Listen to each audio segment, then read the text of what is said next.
Сегодня я вам расскажу про рецепт, который заставил меня поверить в чудеса народной медицины. Он настолько простой и настолько эффективный, что это просто чудо.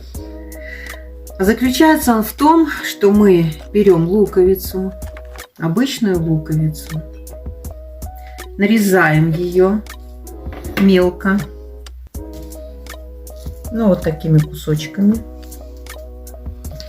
Отправляем в емкость.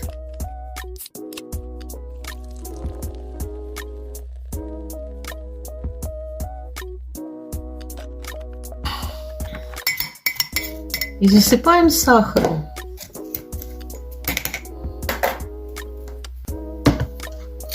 Обычно на луковицу я беру ложку столовую сахара.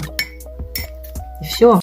И оставляем это на 2-3 часа, а лучше на ночь. Значит, сейчас смотрим, что у нас получилось. Вот смотрите, получился лук, пустил сок, но вместе с сахаром у вас получился сладкий сиропчик. И вот этот сиропчик, если вы будете пить, кашель у вас снимется буквально день-два, и все, кашля не будет. Так что пользуйтесь этим рецептом. Лекарства тоже хорошо, но не всегда они эффективные, и не всегда они помогают так быстро, как вот этот сироп. Сейчас у нас наступила осень, а это сезон дождей, ветров, холода. Я вам предложила вот такой рецепт. Хорошо, если он вам не пригодится, ну а вдруг у вас кашель будет, тогда, конечно, пользуйтесь этим рецептом. Хорошего вам здоровья, не болейте. И до новых встреч. Жду от вас комментариев и, конечно, лайков. Пока!